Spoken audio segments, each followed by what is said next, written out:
안철수 의원이 새정치민주연합을 탈당하면서 이제 관심은 당내 비주류 호남계 현역 의원들의 연쇄 탈당이 현실화될 것인지, 그리고 앞으로 문재인 대표가 지금의 이 상황을 어떻게 수습하고 당을 통합할지 여부입니다. 잠시 후에 문재인, 안철수 양측의 갈등을 중재했던 통합행동의 정장선 전 의원과 이야기 나눠보겠습니다. 글로벌 정면 승부 사우디아라비아로 가봅니다.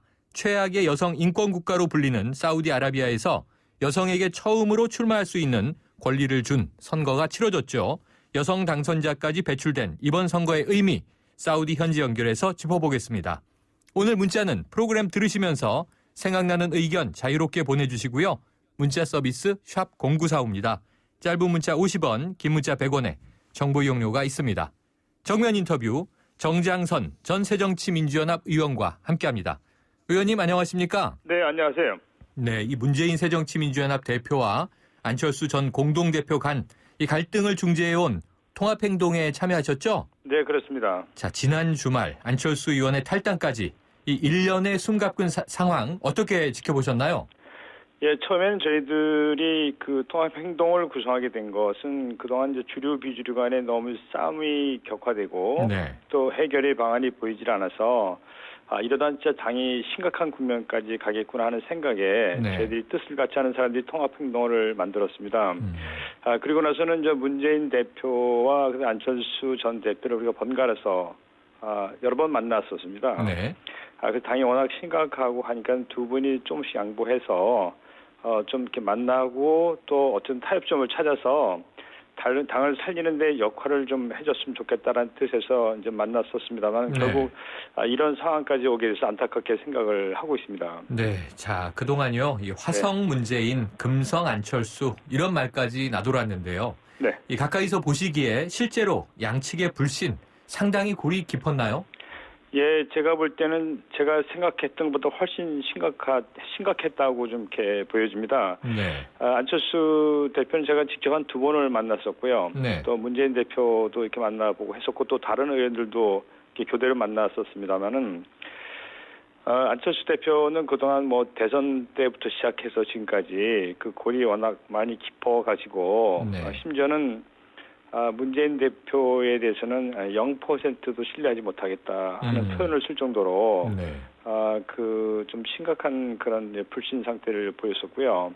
또 문재인 대표께서도 만나는 것조차도 이렇게 좀 별로 이렇게 달가워하지 않을 정도로 네. 그 정도로 심각해서 저희들이 처음에는 깜짝 놀랄 정도였었습니다. 근데 어쨌든 두 분 사이를 오가면서 만나고 대화해 보면서 좀 좁히려고 했었습니다만은 저희들이 생각했던 것보다 훨씬 더 좀 심각했다 그런 생각이 들었습니다. 네. 자, 이 통합행동에서는요, 이 통합전대 받아들이는 입장이셨지 않습니까?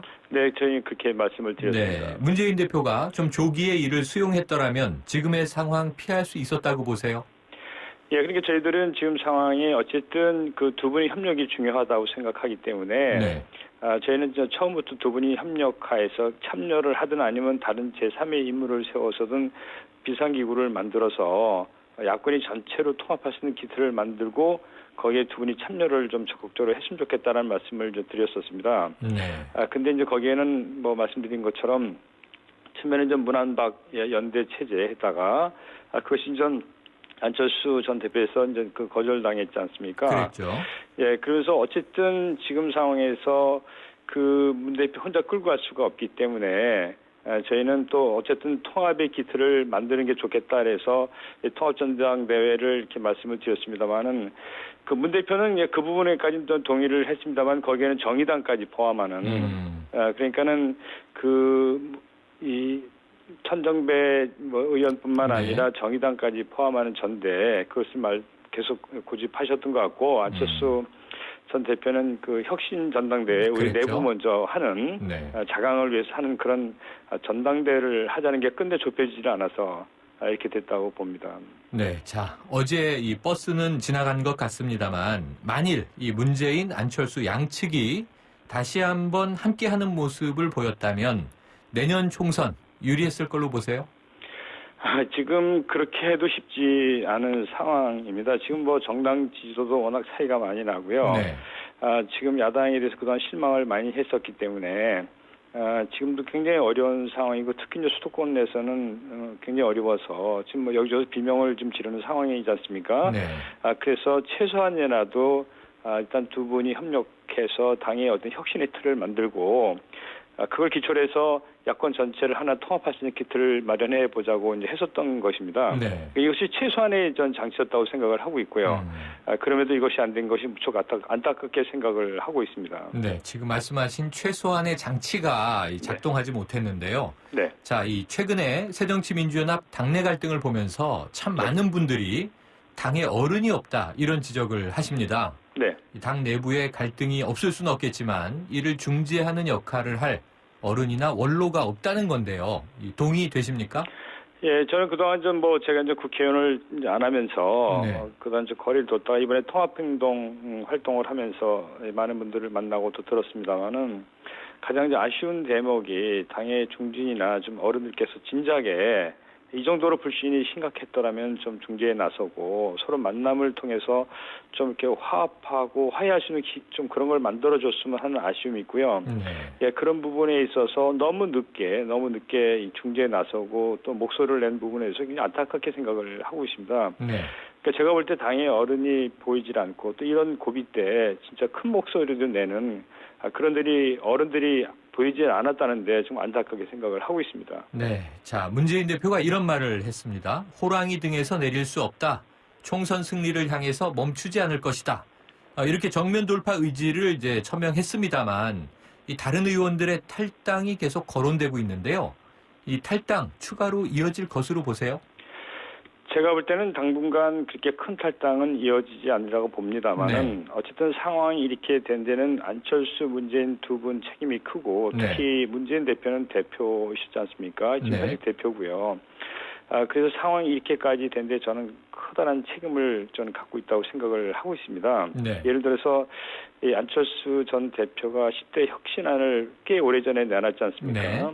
그 처음에는 거의 이렇게 흔히 말해서 안철수 전 대표 쪽 입장에서 본다면 또 그분들 얘기를 들어본다면은 처음에는 거의 무시하다가 마지막에 이제 당원 당규까지 놓고 막 이랬지 않습니까? 그래서 이런 부분에 있어서 포용력이 적었고 대화가 거의 없었다는데 저는 무한 책임을 좀 가지셔야 된다고 생각하고 있고 지금도 만약에 계속 이렇게 이제 아마 마이웨이로 이렇게 가는 방식으로 하면은 이것이 빌미가 돼서 저희들이 중간 입장에 볼 때 추가로 또 상황이 더 나빠질 수 있다고 보기 때문에 지금이라도 이 상황을 어떻게 수습할 것인지 또 그리고 이런 큰 책임 속에서 당을 살리는 것이 어떻게 살리고 또 나가서 이것이 야권 전체를 또 어떻게 살려낼 수 있는 그 문 대표의 선택이 뭔지를 좀 깊이 생각하실 필요가 있다고 저는 생각을 하고 있습니다. 네. 그런 목소리 중에 하나로 비주류 의원들이요. 안철수 의원 사퇴에 안철수 의원의 이번 탈당에 문재인 대표가 책임이 있으니 사퇴하라 이런 이제 결의의 목소리를 내고 있는데 어떻게 생각하세요? 예, 저는 좀 비주류의 주장에는 여러 가지 갈래가 있다고 생각을 합니다만은 어쨌든 지금 제가 볼 때는 현 상황에 대해서 깊은 책임을 가지고 계신다. 그리고 또 하나는 이런 책임 이런 것들이 또 당이 더 막 소란스러워지고 이렇게 어지러워져서 또 어떤 상황에 몰리고 이렇게 하는 것보다는 지금 저는 문 대표께서 굉장히 중요한 고비에 와 있다고 생각을 합니다. 예, 그래서 아까 말씀드린 것처럼 이 무한 책임의 부분에 있어서도 본인이 깊이 생각하시면서 또 그러면서 본인의 결단에 의해서 당을 살릴 수 있는 길이 무엇인지 아직 선택의 길은 많이 남아있기 때문에 그 부분을 많이 헤아려야 된다고 생각을 하고 있습니다. 네, 의원님 이제 총선 4개월 정도 남지 않았습니까? 이 당이 더 분열되면 심각한 문제일 텐데요. 의원님께서 이 창조적 파괴 위에 다시 세우는 방법밖에 없다 이런 말씀하셨어요. 구체적으로 어떤 방법이 있을까요? 제가 이제 말씀드린 것은 어쨌든 상황이 극한 상황까지 와 있지 않습니까? 지금 이 19대 국회를 거의 최악의 국회라고 얘기를 하고 있고 또 어쨌든 그 새정치민주연합 입장에서 본다면은 총선 4개월도 채 안 남은 상황에서 이렇게 막 거의 분당기까지 가고 당이 어수선했다는 것은 새정치민주연합 스스로도 실패했다고 볼 수밖에 없다고 생각을 하고 있습니다. 여기에는 뭐 노선 정책 또 사람의 문제일 수도 있는데 지금 경제가 너무 어렵지 않습니까? 그러니까 지금 국민들께서는 야당이 뭐 하는지 모르겠다. 또 야당이 대안이 있는 거냐 이런 얘기도 많이 하고 계시고요. 또 어쨌든 지금까지 이렇게 사태가 있게 된 데에는 결국 이 정치는 사람이 하는 거기 때문에 네.